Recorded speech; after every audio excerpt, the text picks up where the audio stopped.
네, 오늘은 하나님이 보기 원하시는 얼굴 이런 주제로 말씀을 드리려고 합니다. 자, 사람들도 그 얼굴에 대해서 굉장히 민감하죠. 여러분도 몸 전체 중에 어디가 가장 중요할까 뭐 이런 얘기하면 얼굴이 가장 중요하다고 말씀을 할지도 모르겠어요. 그만큼 우리 얼굴은 어떤 인격을 나타낼 수도 있는 그런 부분이죠. 사람은 그 육체가 5가지 감각기관으로 되어 있어요.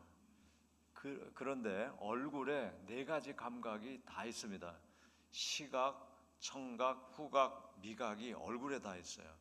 그래서 아주 얼굴은 어떤 표정보다도 사람이 살아가는데 아주 감각이 다 모여 있는 곳이다, 이렇게 이제 말할 수 있고요. 또 사람을 볼 때 맨 처음에 보는 게 이제 얼굴이죠. 그래서 그 얼굴의 생김새에 따라서 이제 호감도를 정하게 되는 그런 게 많죠. 얼굴. 자, 그런데 이제 어린이 때는 그 얼굴에 마음이 잘 나타나는데 어른이 되면 될수록 얼굴 봐서는 그 마음을 알 수가 없게 됩니다. 왜냐하면 이제 성장하면서 얼굴에 어떤 표정이 나타나서 불리하게 될 때가 많으면 표정을 잘 안 짓죠. 그래서 얼굴 봐도 무슨 생각을 하는지, 어떤 마음을 가지고 있는지를 대개 알 수 없는 경우가 많습니다. 자, 오늘은 그런 얼굴에 대해서 성경에서 말씀해 주시는 말씀들을 좀 찾아보려고 합니다.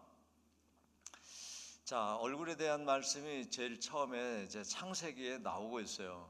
창세기 3장 19절, 이 말씀을 같이 한번 읽어보겠습니다. 내가 흙으로 돌아갈 때까지 얼굴에 땀을 흘려야 먹을 것을 먹으리니 내가 그것에서 취함을 입었음이라. 너는 흙이니 흙으로 돌아갈 것이니라 하시니라. 아멘.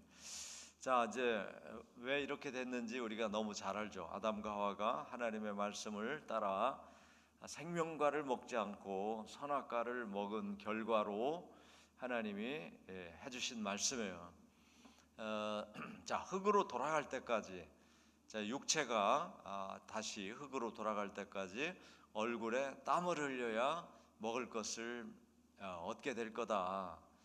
자, 만약에 그 생명과를 먹었더라면 하나님이 창조한 그 식물들을 그냥 인간의 어떤 노력 없이도 충분히 우리가 먹을 수 있는 그런 양식이 준비되어 있었다는 걸 알 수 있는데, 자, 이제 욕심, 탐심, 정욕의 선악과를 먹고 난 다음에는 얼굴에 땀을 흘려야 된다. 왜냐하면 자연이 보면은 이제 엉겅퀴가 가시가 나오고 농사 그냥 쉽게 되는 게 아니고, 다시 말해서 이 자연의 그 창조 원리가 좀 그 인간이 살아가는데 노력을 해야 되는 그런 것으로 말씀을 해주시고 있어요. 그래서 자, 타락한 아담과 하와에게서 하나님이 보고 싶어하는 건 땀 흘리는 얼굴이다, 일하는 사람의 모습이다 하는 것을 우리가 이제 생각을 해볼 수 있는 거죠. 자, 그래서 인류는 이제 열심히 땀을 흘리고 일을 하고 노력을 해야 이제 살게 되는 그런 존재가 됐다는 것을 알게 됩니다. 자, 두 번째는 그 한나의 얼굴인데요. 한나의 얼굴. 사무엘상 1장 8절입니다. 자, 이 말씀 읽어보죠. 이르되 당신의 여종이 당신께 은혜 입기를 원하나이다 하고 가서 먹고 얼굴에 다시는 근심빛이 없었더라. 자, 한나의 얼굴이 어떻게 됐어요? 근심이 없는 얼굴이 됐어요. 근심이 없는 얼굴이 됐어요. 자, 이 말씀을 우리가 이제 좀 살펴보면 한나는 사실 이제 사무엘을 낳은 엄마가 됐죠. 그런데 그가 엘가나라는 사람하고 결혼을 했을 때 애를 낳을 수가 없었어요. 하나님이 주시지 않았죠. 그래서 이제 엘가나는 분인나라는 둘째 부인을 맞이하게 됩니다. 둘째 부인을 맞이해서 애를 여러 낳았어요. 그러고 나니까 이 둘째 부인이 한나를 아주 이제 못 살게 합니다. 그래서 이제 한나는 어떻게 해서라도 아들을 하나 낳는 게 소원인 거예요. 그런데 이제 엘가나는 한나를 더 사랑을 했죠. 그래서 이제 철마다 이제 성전에 올라가서 이제 서원 기도를 하는 것을 볼 수가 있어요. 한 번은 이제 서원 기도를 가서 드리고 있는데 그때 제사장이 엘리라는 제사장이었는데 노인이었습니다. 그 제사장은 저쪽에서 이제 앉아 있고 한나는 이제 제단을 향해서 열심히 기도를 하는 거예요. 근데 나중에 이제 제사장이 가만히 보니까 한나가 막 통곡하다가 뭐 또 기도하다가 또 뭐라고 하는데 입만 딸싹딸싹 하는 게 보였어요. 그러니까 와가지고 왜 낮에 너는 이렇게 포도주를 먹고 이 교회 와서 그러고 있냐 이렇게 이제 얘기를 합니다. 그러니까 엘리 제사장은 포도주 마시고 와서 그러는 줄로 생각을 한 거예요. 그랬더니 저는 포도주 마신 게 아닙니다. 제가 이게 아주 정말 아이를 낳지 못해가지고 이렇게 서러움을 당하는 그것 때문에 원통해서 그렇습니다. 참 하나님께 제가 아들을 주시면 나시린으로 바치겠다고 지금 서원하고 기도하고 있는 겁니다. 이렇게 얘기하니까 이제 제사장이 이제 하나님이 내 소원을 들을 것이다. 편안하게 가라 이렇게 얘기를 하게 되죠. 그 얘기를 듣고 바로 이 한나는 집으로 돌아가게 되는데 다시는 그 얼굴에 근심이 없었다라 이렇게 돼 있어요. 자, 그러고서 이제 집에 돌아가 가지고 그 엘가나와 동침을 했는데 애가 생긴 거예요. 그 사람이 바로 사무엘이죠. 그래서 여기서는 이제 중요한 게 뭐냐면은 이 엘리 제사장은 사실상 훌륭하고 영성 있는 제사장이 아닌 걸로 성경에 나와요. 그러니까 이 한나가 기도하고 있는 거를 지금 못 알아차린 거예요. 그럴 정도로 그럼에도 불구하고 그 엘리 제사장이 하나님이 내 기도를 들으실 거야. 이 말을 그러니까 제사장이 어떻게 생겼든지 영성이 있든지 없든지 그 제사장이 한 말을 한나는 믿었단 말이죠. 왜 그걸 알 수 있느냐면은 그 말을 듣고 돌아가서 근심이 없었어요. 걱정이 없어진 거예요. 제사장이 말씀했으니까 될 거다. 하나님이 소원을 들어주실 거다. 그거예요. 우리가 여기서 한나의 얼굴에 다시 근심이 없었더라. 이게 바로 한나의 믿음이라는 거예요. 믿음. 자, 그러니까 제사장이 해주는 말을 그대로 믿고 돌아갔다는 거예요. 그러니까 우리 얼굴에 이제 말씀을 들으면은 우리 얼굴에 근심이 없어야 돼. 근데 말씀을 듣고도 근심이 있어. 그러면은 이제 말씀을 못 믿는 것이 되는 거죠. 그래서 우리가 한나의 근심 없는 얼굴에서는 말씀을 그냥 그대로 받아들이는 믿음을 보게 되는 거죠. 자, 오늘 우리에게도 그런 믿음이 필요한 줄 믿습니다. 자, 그다음에 세 번째는 어떤 얼굴이냐면 모세의 얼굴이에요. 모세의 얼굴. 출애굽기 34장 29절 같이 읽어보겠습니다. 모세가 그 증거의 두 판을 모세의 손에 들고 시내산에서 내려오니 그 산에서 내려올 때 모세는 자기가 여호와와 말하였으므로 말미암아 얼굴 피부에 광채가 나나 깨닫지 못하였더라. 자, 모세의 얼굴에서 지금 어떻게 됐어요? 광채가 나. 모세의 얼굴은 광채가 나. 언제 광채가 났죠? 시내산에 올라가서 하나님 앞에 두 돌판 십계명을 받아가지고 내려올 때 그 얼굴이 광채가 났단 말이죠. 그 십계명은 뭐죠? 율법이에요. 핵심 율법이죠. 또 우리가 이제 일반적으로 얘기하면 말씀이란 말이에요. 역시 말씀이에요. 그러니까 모세는 하나님께로부터 말씀을 받아가지고 내려올 때 그 얼굴에 광채가 났단 말이에요. 그런데 자기는 못 알아봤어요. 자기는 자기 얼굴에 지금 얼마나 광채가 나는지 못 알아봤어요. 근데 백성들이 우리 가까이 오지 마세요, 가까이 오지 마세요 할 정도로 광채가 났단 말이죠. 오늘 우리는 말씀을 받는 사람들 아닙니까? 성전에 나와서 교회 나와서 말씀을 받는 사람들이잖아. 그러니까 우리가 말씀을 받아들이면 어떻게 돼? 얼굴에 광채가 나야 돼. 할렐루야. 뭐 아멘도 안 해. 전혀 무관심. 자, 여러분, 얼굴 예쁘게 하려고 애쓰잖아요. 그런데 얼굴에 광채가 난다. 이거는 뭐 정말 아름다운 얼굴이 아니에요. 아름다운 얼굴이죠.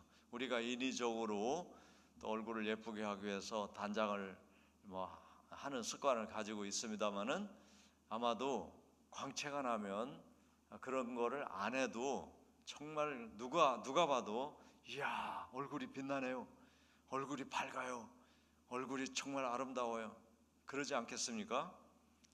누구에게 그런 얼굴이 됐다? 하나님의 말씀을 받은 모세의 얼굴이 그렇게 됐다 하는 거예요. 하나님은 그런 얼굴을 보고 싶어 하시겠죠. 자, 그 다음에 네 번째 보겠습니다. 이건 좀 다른 말씀이 되는데, 에스겔서 2장 4절. 자, 한번 읽어보죠. 이 자손은 얼굴이 뻔뻔하고 마음이 굳은 자니라. 내가 너를 그들에게 보내노니 너는 그들에게 이르기를 주 여호와의 말씀이 이러하시다 하라. 지금 에스겔 선지자에게 하나님이 이 말씀을 주시고 있어요. 자, 여기서 이 자손은 누구냐면 유대인입니다. 유대인이에요. 자, 지금 에스겔서는 이제 바벨론에게 포로로 끌려가는 그 시절이에요. 2차 포로 그 시기인데, 그 시기에 유대인들은 얼굴이 뻔뻔한 사람들이 됐어요. 얼굴이 뻔뻔한 민족이 됐단 말이에요. 그럼에도 불구하고 하나님은 에스겔 선지자를 보내면서 그들이 듣든지 듣지 않든지 내가 하는 말을 가서 전하라고 말씀하고 있어요. 자, 그러면 이제 오늘 우리에게 대입을 하면 우리가 이제 누구에게 전도를 하죠? 하나님 안 믿는 사람한테 전도하죠. 어떤 사람은 진짜 그때 당시 유대인처럼 얼굴이 뻔뻔할 수 있어요. 눈을 부라리고 복음 전하는 사람을 무시할 수 있고요. 그리고 어리석다는 그런 표정으로 이제 우리를 바라볼 수도 있죠. 그럼에도 불구하고 그런 뻔뻔한 얼굴을 가진 자들에게도 복음을 전해야 된다 하는 게 하나님 말씀이에요. 자, 이게 근데 쉽지 않죠. 우리나라가 70년대, 80년대 전도를 너무 많이 해가지고 지금은 전도를 못하는 게 아닌가 하는 생각이 들 정도입니다. 그만큼 이제 우리 교회의 잘못이 있어요. 우리가 정말 불신자들이 볼 때 나도 예수 믿어야 돼, 나도 저 사람들처럼 살아야지, 내 인생이 이게 뭐야, 이래야 되는데 지금 그런 인상을 우리가 이제 여러 면에서 주지 못했구나 반성을 하게 되는 거죠. 자, 어떤 이제 신학자가 이제 조사를 했더라고요. 최근에 이제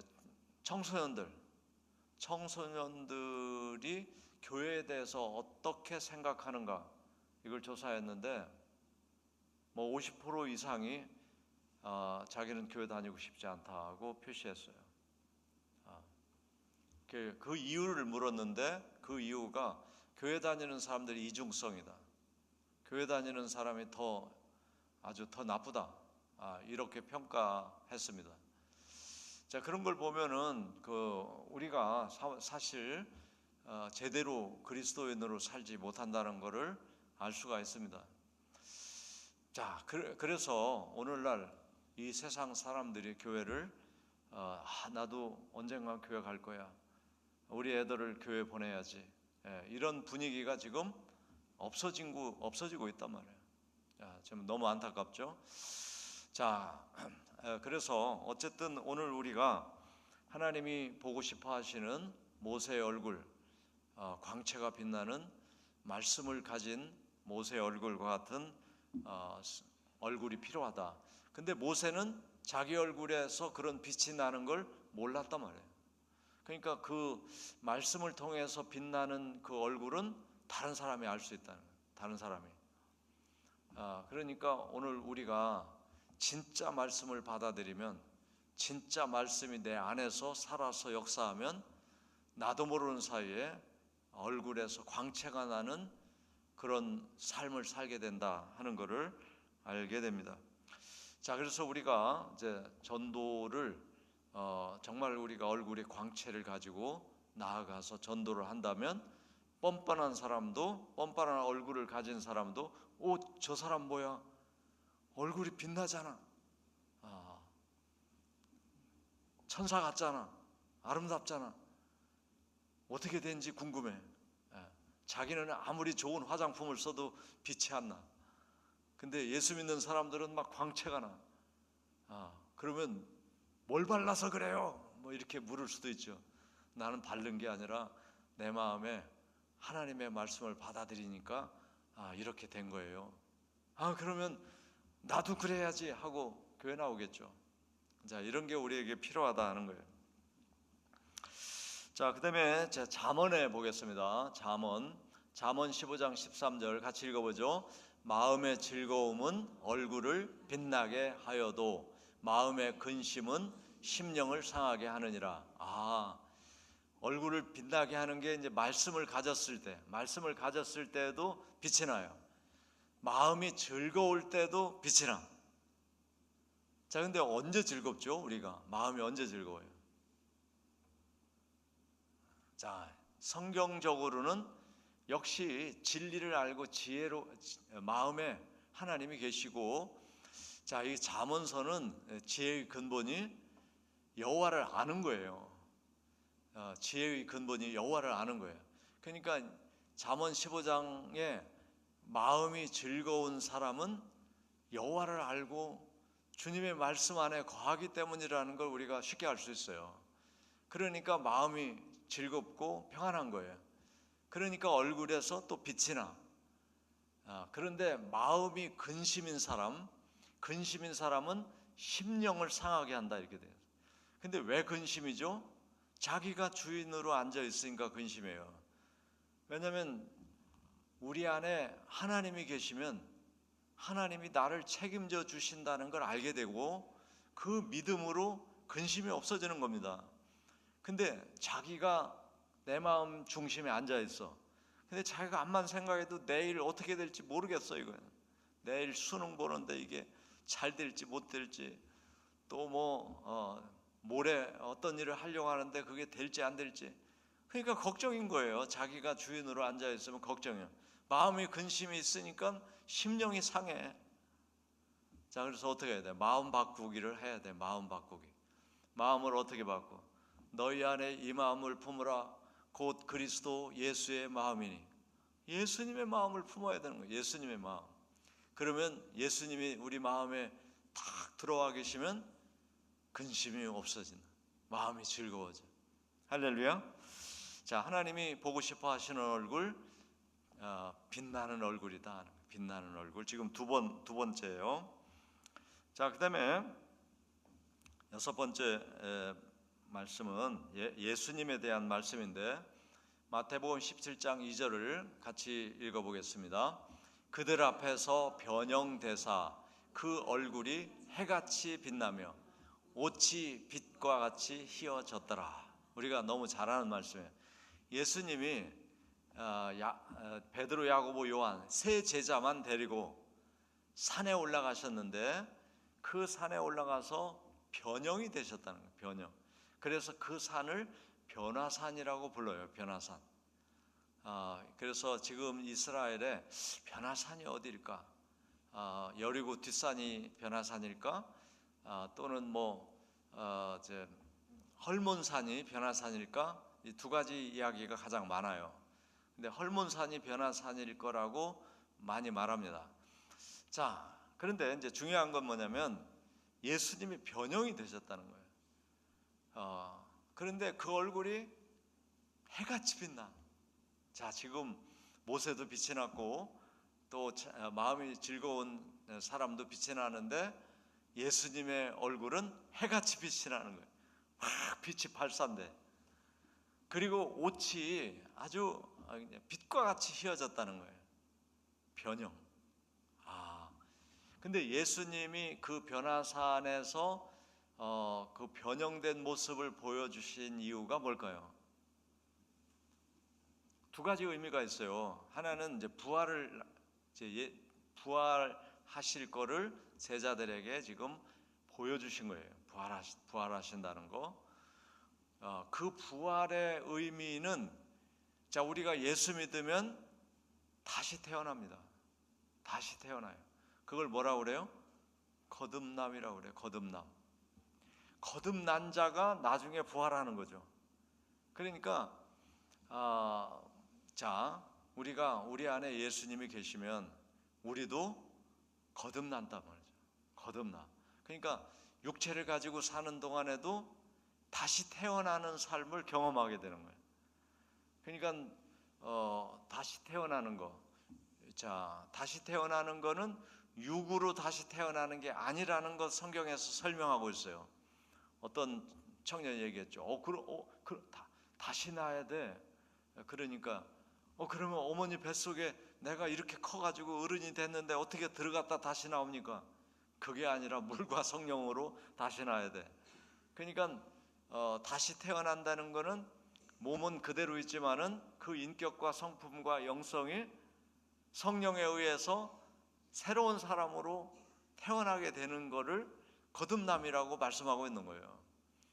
우리는 이제 더 정확하게 말하면 속사람이 하나님이 만들어 주신 그 형상을 가진 영의 몸을 가지고 있는데 그 영의 몸 위에 육체가 덮여져서 육의 몸과 영의 몸이 같이 있는데 육의 몸으로 살고 있어요. 그래서 예수 그리스도를 믿음으로써 육의 몸이 죽고 영의 몸으로 살게 되는 거듭남을 누리게 해주신 게 바로 구원이란 말이죠. 그렇게 되면 육체는 언젠가 죽어도 그 영이 바로 영적인 부활을 통해서 하나님과 영원히 사는 존재가 되는 거죠. 그러니까 자, 이렇게 변형이 되신 예수님, 그리고 부활하셔서 지금도 영으로 우리를 구원해 주시는 그 예수님이 우리 안에 계시면 예수님을 통해서 우리 얼굴이 빛이 난다는 거예요. 예수님을 통해서.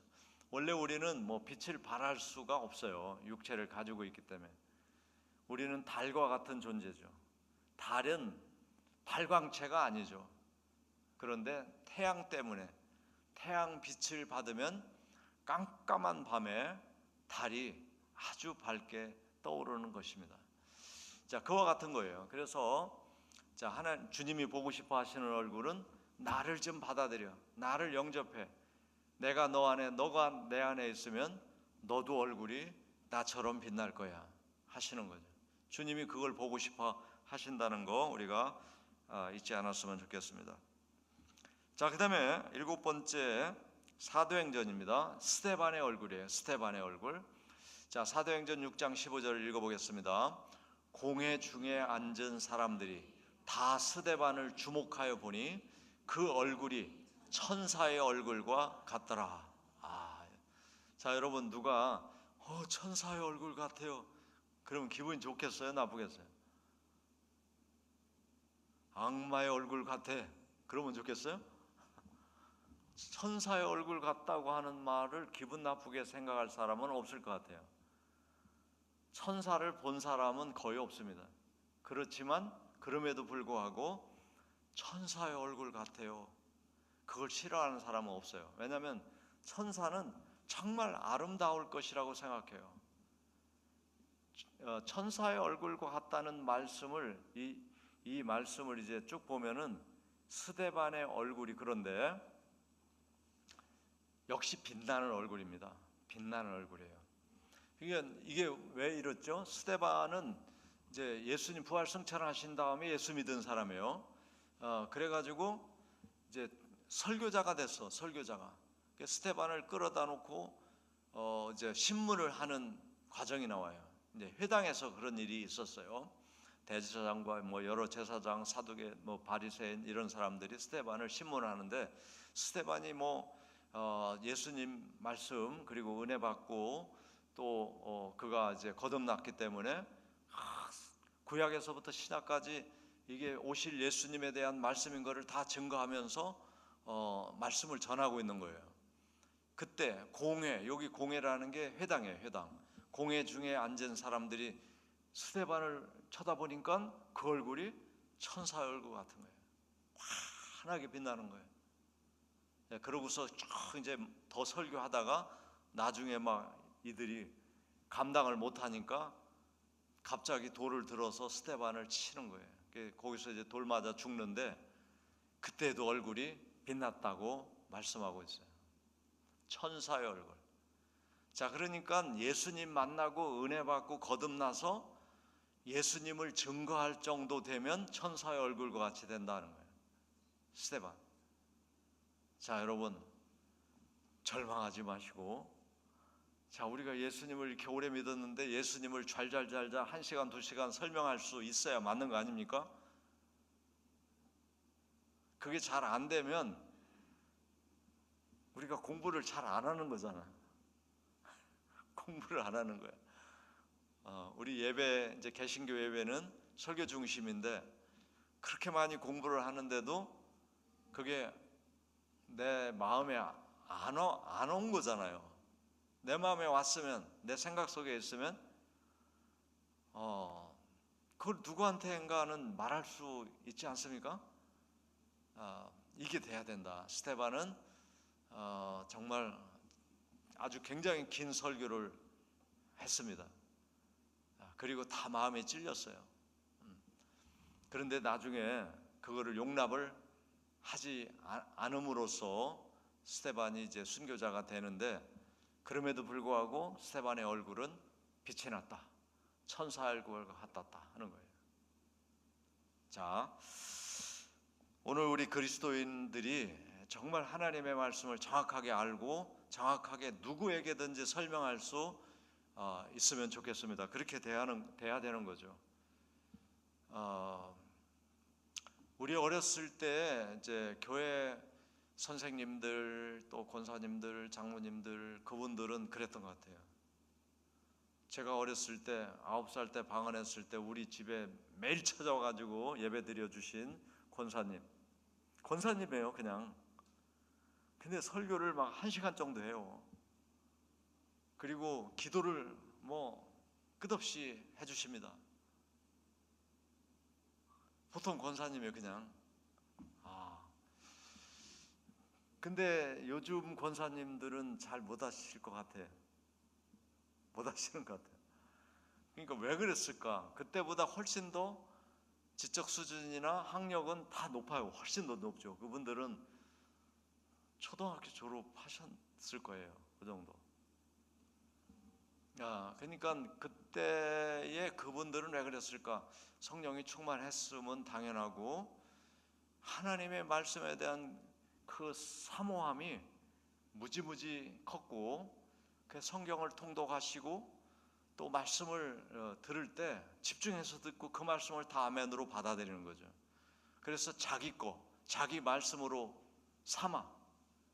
그러니까 그때는요, 말씀을 먹어 그랬단 말이에요. 먹고 소화해 막. 그러니까 그 말씀을 진짜 내 삶으로 받아들이는 거예요. 그러니까 남한테 얘기를 할 수가 있는 거예요. 근데 그러면 이제 요즘에 안 되는 이유는 그게 아닌 거죠. 말씀이 나의 말씀으로 완전히 삼아가지고 혐지 받으면 막 몇 장이라도 쓸 수 있게 되는 게 아닌 거죠. 왔다가 그냥 까맣게 잊어버리고 우리는 집으로 돌아가는 거예요. 까맣게 잊어버리고 제목도 생각 안 나. 무슨 내용인지 전혀 모르겠어요. 오늘 하나님이 보고 싶어 하시는 얼굴인데 뭔 얘기했지 목사님이 도대체? 이러면서 우리가 집에 가지 않나? 그러니까 다른 사람한테 얘기를 못 하는 거죠. 아마 집에 계신 남편이 오늘 설교 뭐였어? 얘기 좀 해줘봐. 글쎄 모르겠네.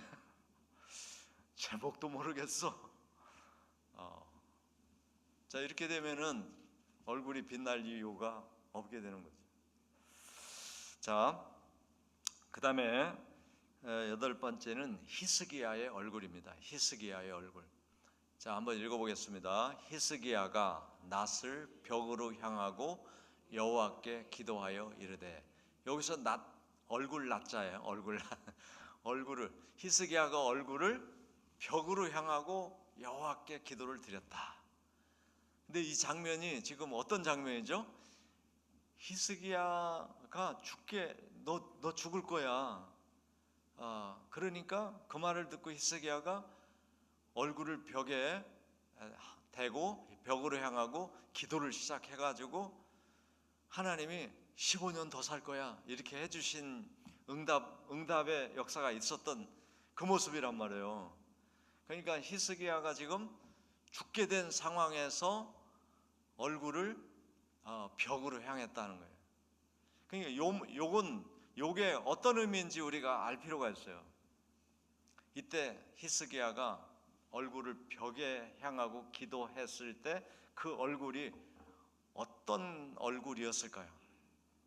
비장한 얼굴, 또는 이제 내가 이 상태로 죽게 되나?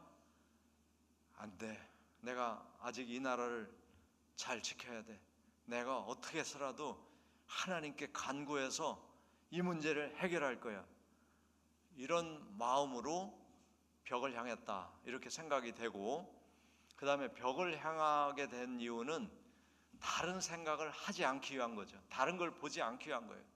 오직 주님만 바라보는 거죠. 주님만 바라보는 거예요. 이제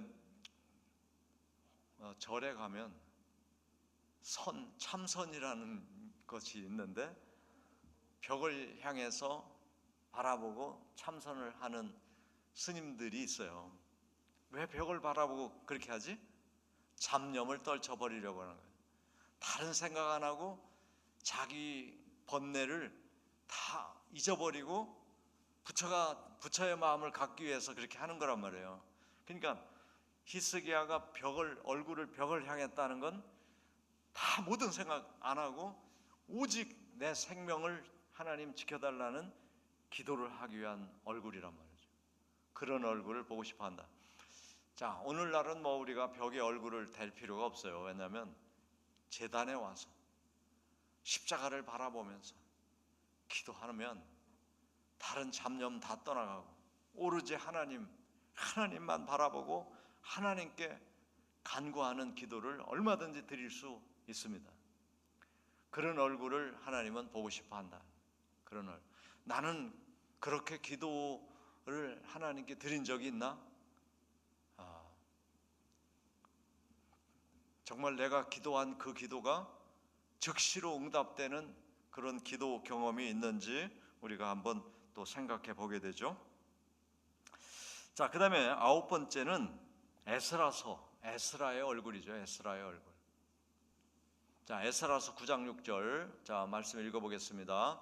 말하기를 나의 하나님이여 내가 부끄럽고 낯이 뜨거워서 감히 나의 하나님을 향하여 얼굴을 들지 못하오니 이는 우리 죄악이 많아 정수리에 넘치고 우리 허물이 커서 하늘에 미침이니이다.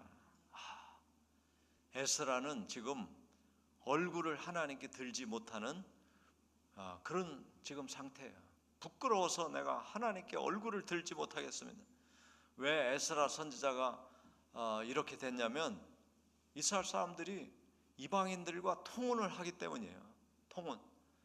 그러니까 그 통혼을 못하게 한 이유는 순수한 신앙을 지키라는 뜻입니다. 자, 오늘날도요. 오늘날 자유스러운 결혼이 되는데요. 이것도 우리가 기도 많이 해야 됩니다. 그래서 우리 가족 자녀들의 신앙이 예수 그리스도 안에 있는 신앙이 되도록 기도해야 돼요. 자, 근데 이때 당시는 그거를 성경의 법으로 금지하고 있던 시절인데 이스라엘 사람들이 그걸 무너뜨린 거예요. 그래서 이방 민족들과 통혼을 하기 시작한 거예요. 그거를 에스라가 하나님 앞에 얼굴을 듣지 못하게 됐습니다 하고 기도하고 있는 겁니다. 자, 그러니까 우리 믿음의 사람들, 우리가 깨어있는 믿음의 사람들은 하나님, 이 나라의 죄악이 이렇게 관영해서 하나님께 얼굴을 들지 못하겠습니다. 이런 기도자가 돼야죠. 우리 자녀가, 우리 가족이, 우리 이웃이, 이 땅에 선교사들이 와서 다 망해가는 나라. 여러분, 정말 우리는 저 아프리카 가나나 뭐 이런 나라보다도 더 못 사는 나라였어요. 그 나라가 지금 세계 10대 강국이 된 게 정말 이건 복음 때문입니다. 그런데 지금 교회가 비고 있어요. 그리고 그렇게 잘 먹고 잘 살게 된 사람들이 교회에 부족함 있습니다. 잘못도 있고요. 그럼에도 불구하고 교회가 이 나라를 살렸다는 것은 전혀 인식을 못하고 자기 힘으로 살고 있잖아요. 그래서 미래가 불투명해. 우리나라의 미래는 더 잘 될 것 같지 않은 불안이 오는 것이죠. 우리 크리스찬들이 이 나라를 생각하면서 또 이 땅에 그 전도를 받아들이지 않는 그 사람들을 생각하면서 하나님 앞에 주여, 이게 저희들의 잘못도 있습니다 하면서 기도해야 되는 에스라의 기도가 필요하다는 생각을 오늘 떨칠 수가 없는 거죠. 자, 그다음에 이제 이사야서의 말씀 보겠습니다. 이사야 25장 8절. 자, 한번 읽어보죠. 사망을 영원히 멸하실 것이라. 주 여호와께서 모든 얼굴에서 눈물을 씻기시며 자기 백성의 수치를 온 천하에서 제하시리라. 여호와께서 이같이 말씀하셨느니라. 자, 이제 우리가 해야 될 도리가 있고요. 우리가 하나님 앞에서 말씀을 받아들여서 빛나는 얼굴, 그리고 복음을 증거할 수 있는 천사 같은 얼굴, 이런 얼굴들을 우리가 하나님께 구하고 그런 빛의 얼굴로 살기를 우리는 당연히 힘써야 되겠죠. 자, 그럼에도 불구하고 우리가 이 땅에 사는 인생의 삶이라는 것은 많은 어려움과 또 고통과 절망과 좌절과 이런 것들이 있어요. 그리고 우리 육체는 언젠가 이제 삶을 마쳐야 되는 거죠. 그런데 하나님은 그 사망을 멸하신다고 그랬어요. 사망을 없애겠다. 자, 이 말씀도 영적인 말씀이라고 저는 생각합니다. 육체가 죽지 않는 그런 세상이 오게 할 거야, 이 말씀이 아니란 말이에요. 그러면은 여기서 모든 얼굴에서 눈물을 씻겨주신다는 말씀이 어떤 말씀일까요? 이 말씀은 계시록에도 나와요. 계시록에도 나오죠. 자, 동일한 같은 의미의 말씀이라고 생각하는데 우리가 육체를 벗어버리고 주님 앞에 갈 때, 육체를 입고 살 때 그 마음 속에 있는 속 사람의 영혼이 얼마나 힘들고 고달프고 어려웠겠습니까? 왜냐하면 육체가 주인은 자꾸 주인 노릇 살려고 하고 하나님이 만들어 주신 영이 영으로 살지 못하게 됐잖아요. 근데 영으로 살아야 육체가 편하고 건강하고 행복한데 그 육체가 그걸 안 받아들였잖아요. 육체가 그렇게 된 이유는 아담의 후손이기 때문에 선악과 따먹었기 때문에 그렇게 되는 거잖아요. 이제 그런 한 맺힌 그 영혼의 눈물을 다 씻겨주신다. 그래서 우리가 이 죽음이라는 게 하나님의 뜻에 의해서 우리가 주님 앞으로 나아가면 절대로 그거는 나쁜 것이 아니고 모든 눈물을 씻겨주시고 주님이 두 팔로 안아주시고 평안하게 되고, 그리고 세상에서 맛볼 수 없는 그 아름다움과 평안함을 누리게 되는 게 영의 나라에서의 안식인 줄 믿습니다. 그 말씀을 해주시는 거예요.